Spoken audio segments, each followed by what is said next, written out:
Hello students and welcome to today's lesson, The Grammar of Anarchy by Dr. B.R. Ambedkar. This is the concluding part of the lesson. The lesson is taken from Unit 3, Semester 3. And I am Dr. P.V. Geetalakshmi Patnaik, Associate Professor of English, BJR Government Degree College, Narayanguda, Hyderabad. As you all know, students, we have already read the first and the second part of the lesson in the previous classes, and today we are going to read the third and final part of the lesson. Before we do that, let us have a recap of the previous lessons. The lesson is an extract from Dr. B.R. Ambedkar's speech delivered on the 25th of November 1949 in the Constituent Assembly. On the eve of the adoption of the Constitution, Ambedkar anticipates what would happen after January 26, 1950, when India would become a truly independent and democratic country. On this occasion, Ambedkar expresses concern about whether India would be able to maintain her independence and her democratic constitution or not.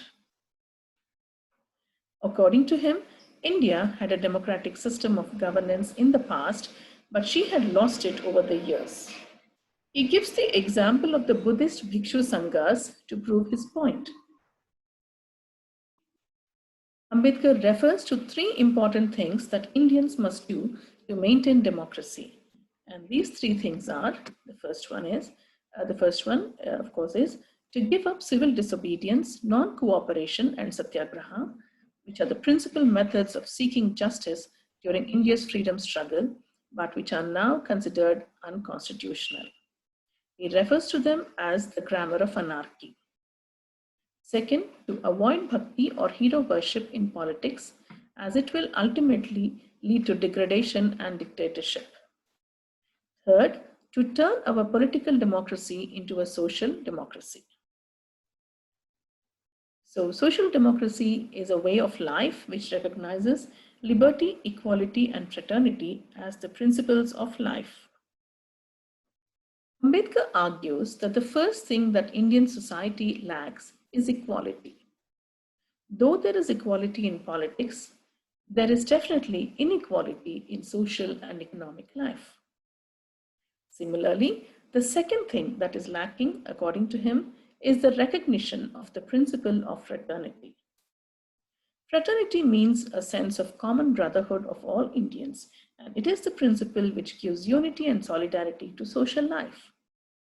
According to Ambedkar, India is not yet a nation as it is divided into numerous castes.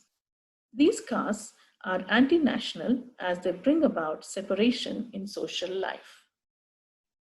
This then is a brief recap of the first and second lessons, parts of the lessons, that is the grammar of anarchy. Now let us take a quick look at the glossary. Some of the most important words or more difficult words are here along with their meanings. Anarchy is a state of disorder due to the absence or non-recognition of authority or any other controlling power.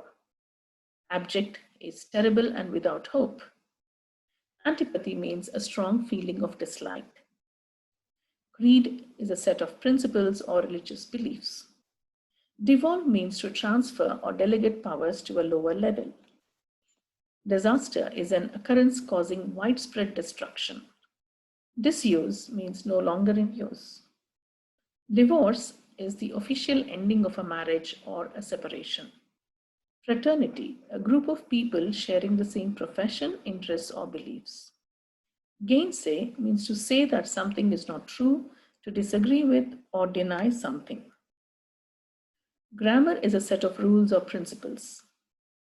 Jeopardy, it means in a dangerous position or situation and likely to be lost or harmed. Landslide, in the present context, this word means an overwhelming majority of votes for one party or candidate. Monopoly is complete control. Resolutely means having or showing great determination. Studded is decorated with small raised pieces of metal. Sapped means to make something or somebody weaker. Trinity is a group of three people or things. So with that, we come to the end of the glossary. And now let us move on to the first listening task of today's lesson. Listen to the paragraph and answer the following question. What is the central idea in the passage? Did you get it, students? Listen to the paragraph and answer the following question. And the question is, what is the central idea in the passage? So listen carefully as I read the passage. But there can be no gainsaying that political power in this country has too long been the monopoly of a few, and the many are not only beasts of burden but also beasts of prey. This monopoly has not merely deprived them of their chance of betterment, it has sapped them of what may be called the significance of life. These downtrodden classes are tired of being governed. They are impatient to govern themselves. This urge for self-realization in the downtrodden classes must not be allowed to devolve into a class struggle or class war. It would lead to a division of the house. That would indeed be a day of disaster. For, as has been well said by Abraham Lincoln, a house divided against itself cannot stand very long. Therefore, the sooner room is made for the realization of their aspiration, the better for the few, the better for the country, the better for the maintenance for its independence, and the better for the continuance of its democratic structure. This can only be done by the establishment of equality and fraternity in all spheres of life. That is why I have laid so much stress on them.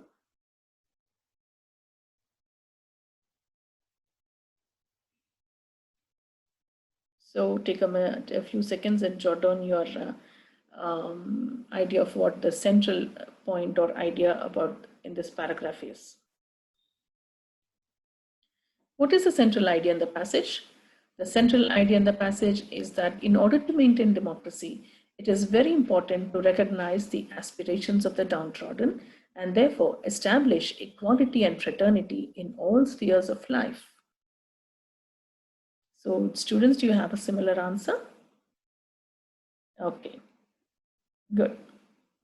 Now, let us move on to the next listening task for today.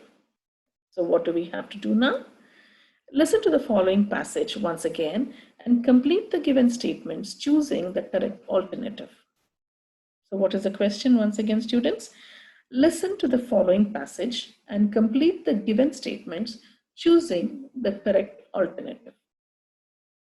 The first statement is, since political power has long been the monopoly of a few in India, the others are dash. A, deprived of a chance of betterment. B, sapped of the significance of life. C, tired of being governed. D, all of the above. The second statement. According to Ambedkar, the urge for self-realization must not be allowed to turn into dash. A, class struggle. B, caste struggle. C, power struggle. And D, none of the above. The third one. It was Abraham Lincoln who said that a house divided against itself cannot stand dash. A, very strong. B, very long.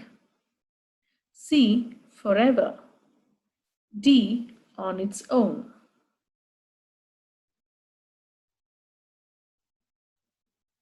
Okay? Fine. Now let us read the passage once again, or let me read and please listen to it. But there can be no gainsaying that political power in this country has too long been the monopoly of a few, and the many are not only beasts of burden, but also beasts of prey. This monopoly has not merely deprived them of their chance of betterment, it has sapped them of what may be called the significance of life. These downtrodden classes are tired of being governed. They are impatient to govern themselves. This urge for self-realization in the downtrodden classes must not be allowed to devolve into a class struggle or class war. It would lead to a division of the house. That would indeed be a day of disaster. For as has been well said by Abraham Lincoln, a house divided against itself cannot stand very long. Therefore, the sooner room is made for the realization of their aspiration, the better for the few, the better for the country, the better for the maintenance of its independence, and the better for the continuance of its democratic structure. This can only be done by the establishment of equality and fraternity in all spheres of life. That is why I have laid so much stress on them. So now students, let us look at these three statements once again. So please note down your answers and then we'll look at what I have.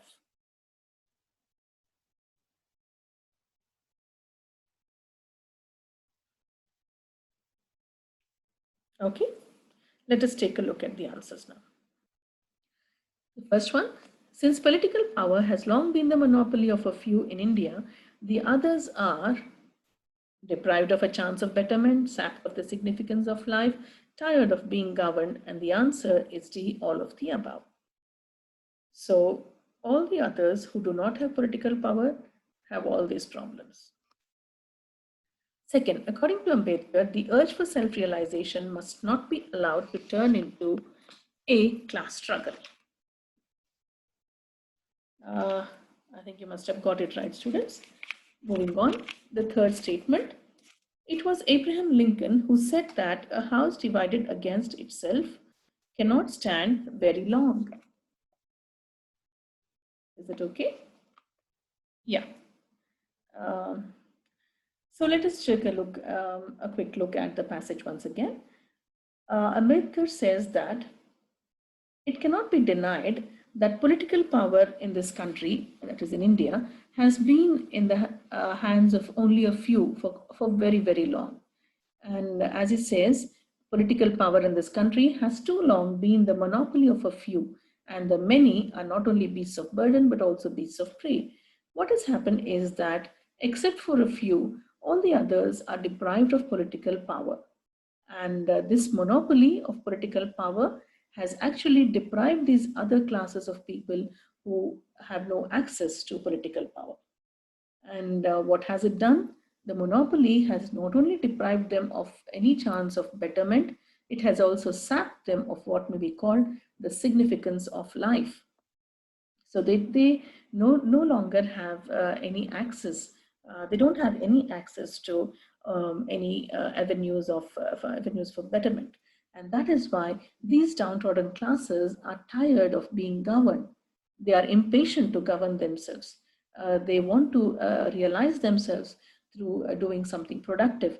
And that is why this urge for self-realization in the downtrodden classes must not be allowed to turn into a class struggle or class war, Ambedkar says. Because if such a thing happens, if the downtrodden classes are very disappointed, and if they rise up against all the other classes, and if they rise up against the spirit of democracy, then what would happen? It would lead to a division of the house, he says, and that would indeed be a day of disaster.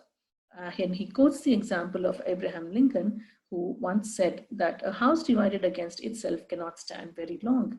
And therefore, if Indians rise up against Indians, what would happen? The whole concept of independence and democracy would come crashing down. And therefore, Ambedkar says the sooner people realize that the downtrodden classes have to be given a chance to realize their aspirations, the better it would be for the others. The better it would be for the country, and the better for the maintenance of its independence, and the better for the continuance of its democratic structure. So as he says, as Ambedkar says, this can be done only by the establishment of equality and fraternity in all spheres of life. As long as equality and fraternity are not there, this will not happen. And therefore, Ambedkar stresses the fact that the Indian Constitution, the Indian people have to recognize the importance of the realization of the aspirations of the downtrodden. Okay, are we clear, students? Now, let us move on to the last paragraph in the lesson. And what do we have to do now? Listen to the next paragraph and answer the following question. What is the central idea in the passage? Are we ready, students? Right. Independence is no doubt a matter of joy, but let us not forget that this independence has thrown on us great responsibilities. Through independence, we have lost the excuse of blaming the British for anything going wrong. If hereafter things go wrong, we will have nobody to blame except ourselves. There is great danger of things going wrong. Times are fast changing. People, including our own, are being moved by new ideologies. They are getting tired of government by the people. They are prepared to have governments for the people and are indifferent whether it is government of the people and by the people. If we wish to preserve the constitution in which we have sought to enshrine the principle of government of the people, for the people and by the people, let us resolve not to be tardy in the recognition of the evils that lie across our path and which induce people to prefer government for the people over government by the people, not to be weak in our initiative to remove them. That is the only way to serve the country. I know of no better. The question that you were supposed to answer, students, is what is the central idea of this paragraph? So I hope you have taken down the answer. Right. What is the central idea in the passage? The central idea in the passage is that independence has brought a lot of responsibilities, and therefore it is very important that this independence and the principles on which the Indian Constitution is based have to be safeguarded at all costs. Is it okay? Right. Now let us move on to the next listening task. So all you have to do, students, is listen to the following passage once again and complete the given statements with the correct word. The first statement is, according to Ambedkar, independence has thrown on us great dash. The second statement, he points out that after achieving independence, we have lost the excuse of blaming the dash if anything goes wrong. The third statement, people are getting tired of government by the people and are prepared to have governments dash the people. Okay then, I shall read out the passage. And all you have to do, students, is listen for these words so that you can fill in the blanks. Okay, I'm about to read it now. Independence is no doubt a matter of joy, but let us not forget that this independence has thrown on us great responsibilities.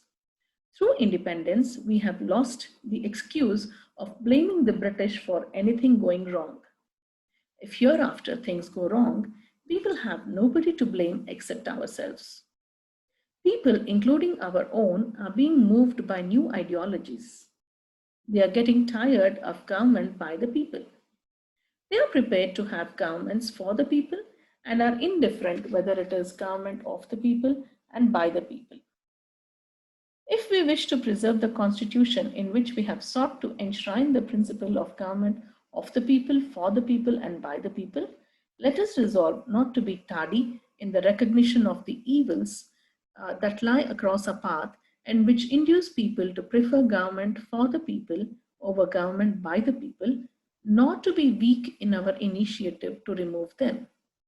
That is the only way to serve the country. I know of no better.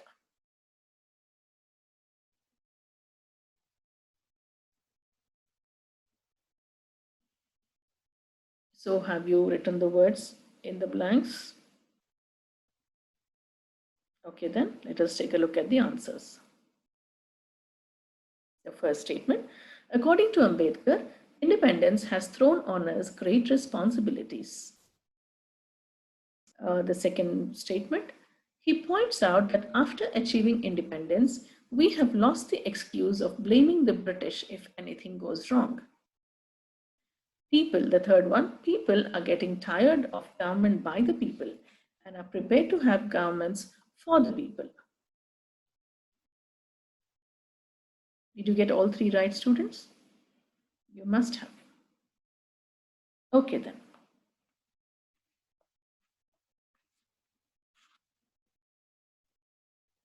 Now, finally, let us take a look at important points that are to be remembered from this lesson.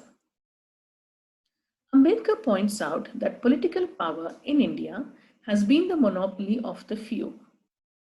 This has led to the downtrodden classes being deprived of opportunities for betterment in their social and economic life. As they are tired of being governed and impatient to govern themselves, he argues that their urge for self-realization must not be ignored. If it is ignored, he warns that it would result in a class war or struggle leading to the dissolution of the house. Therefore, it is imperative that equality and fraternity are established in all spheres of life and the aspirations of the downtrodden given due recognition.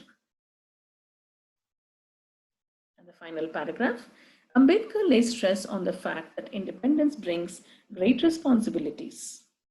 Independent India can no longer blame the British if anything goes wrong. Of course, earlier that is what we used to do, implies Ambedkar, because if anything went wrong, then Indians would always blame the British. But now, after independence, this excuse has been lost, and therefore, automatically, Indians or India becomes responsible if anything goes wrong. Therefore, Ambedkar says that it is necessary for people to be more responsible in safeguarding their independence. There's another thing that he stresses here, and that is the fact that common people are in danger of being attracted to a government that claims to be for them, and they will not care about whether it is a government of and by the people. So this is one important peril or danger that Ambedkar points out. And so he ends the lesson by saying that, he ends the speech by saying that if India's independence and democratic structure are to be maintained, the evils that prevent this have to be recognized and removed. And this is a very, very important point that he makes at the end of the lesson. Therefore, before we come to the final part, that is bidding you a goodbye, let us go back quickly to the first part of the lesson and look at the recap of the previous lessons and then come back to this part again.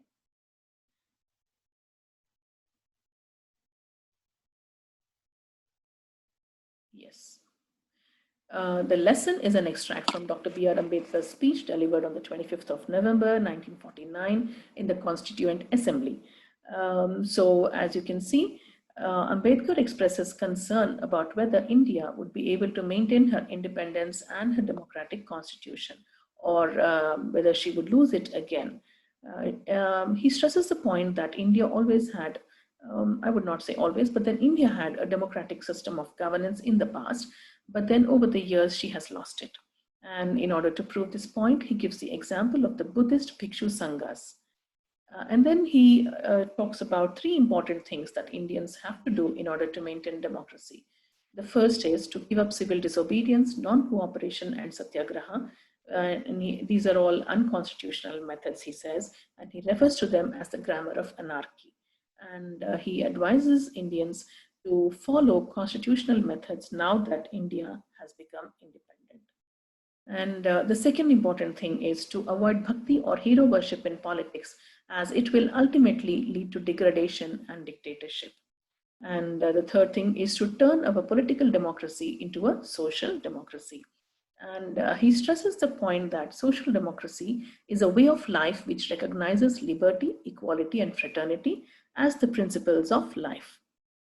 And then Ambedkar goes on to argue that the first thing that Indian society lacks is equality. And he stresses the point that though there is equality in politics, There is definitely a greater inequality in social and economic life. Similarly, the second thing that is lacking in Indian society, according to him, is the recognition of the principle of fraternity. And a fraternity, of course, means a sense of common brotherhood. And it is this sense or this principle of fraternity which gives unity and solidarity to social life. So if fraternity does not exist, there will definitely be no equality or liberty. And then Ambedkar says that it is definitely a delusion. It is definitely, almost like we are harboring a delusion if we say that India is a nation, because he says that India is not yet a nation as it is divided into numerous castes. These castes are anti-national, he says, as they bring about separation in social life. And then now let us move to the end of the lesson, and let us take a look at the most important points in this lesson, in this part of the lesson. Ambedkar points out that political power in India has been the monopoly of the few. This has led to the downtrodden classes being deprived of opportunities for betterment in their social and economic life. As they are tired of being governed and impatient to govern themselves, he argues that their urge for self-realization must not be ignored. If it is ignored, he warns that it would result in a class war or struggle leading to the dissolution of the house. Therefore, it is imperative that equality and fraternity are established in all spheres of life and the aspirations of the downtrodden given due recognition. Ambedkar lays stress on the fact that independence brings great responsibilities. Independent India can no longer blame the British if anything goes wrong. Therefore, it is necessary for people to be more responsible in safeguarding their independence. The common people are in danger of being attracted to a government that claims to be for them, and they may not care about whether it is a government of and by the people. Therefore, Ambedkar argues that if India's independence and democratic structure are to be maintained, the evils that prevent this have to be recognized and removed. Therefore, this particular speech, The Grammar of Anarchy, outlines the diversity of India and details the challenges the country would face in implementing the constitution. Emphasizing the need to build a nation on the basis of social equality, Dr. Ambedkar unfolds a roadmap that India needs to follow in order to hold its fragments together and graduate from being a country to a full-fledged nation. Dr. Ambedkar's three pieces of advice: to give up the grammar of anarchy, to avoid hero worship, and to work towards a social and not just a political democracy, continue to be relevant even today. So that is all for today, dear students. Have a nice day.